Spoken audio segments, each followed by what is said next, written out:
Today we're checking out another mini PC, this time from TRIGKEY. This is the S5 High Performance S Series 5th generation. I want to thank them for sending this over to review on the channel. This one's currently on sale, a little bit over $300, but I'll leave a link down below with current pricing and more information. This version has the AMD Ryzen 7 5800H. It's got 16 gigabytes of DDR4 RAM. It's got a 500 gigabyte M.2 SSD storage. Comes with Windows 11 Pro, Wi-Fi 6, Bluetooth 5.2. Also has AMD Radeon graphics.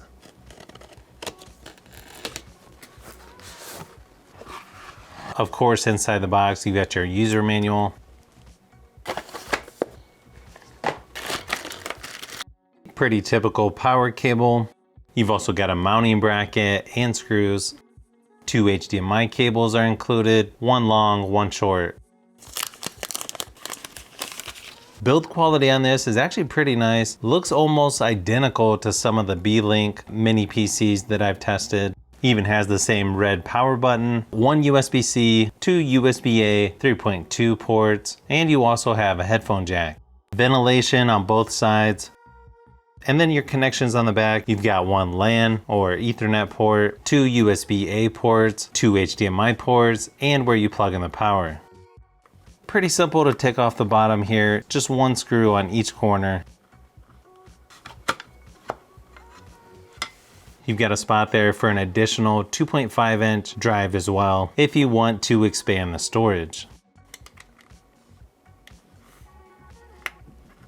Just a few extra screws to take out, and then you can access your two memory cards and your M.2 storage. So after hooking this up, not a huge surprise, but performance-wise, it's going to be pretty comparable to the B-Link Surf 5 that I just reviewed recently. As you can see here by the 3D Mark TimeSpy score, although this one's actually a little bit better or higher on the Geekbench 6 single core score, multi-core, and compute scores as well. And then while watching 4K YouTube videos, it appears to be fairly smooth for the most part. It does have some dropped frames, but not too much stuttering or choppiness in my testing. And then if you're wondering how this does for video editing, I did a quick test and everything seemed fairly smooth on here. Some of the performance might be determined by which monitor you use, but for my simple 4K editing, it seemed to work actually pretty good. Hardly any stuttering and barely got warm at all, which is nice to see. Then when running the Geekbench test on Forza Horizon 5, I got 41 frames per second, which isn't bad really. After playing for a while, I didn't see anything that would be an issue with this mini PC, and was surprisingly smooth for the most part at 1080p resolution. When testing out Rocket League, it was playing at about 50 to 60 frames per second at 1080p, and yeah, to me it could be a little bit smoother for this game. I was having a little bit of lag issue, but I also don't have the best Wi-Fi connection where this is located, so that could be part of it.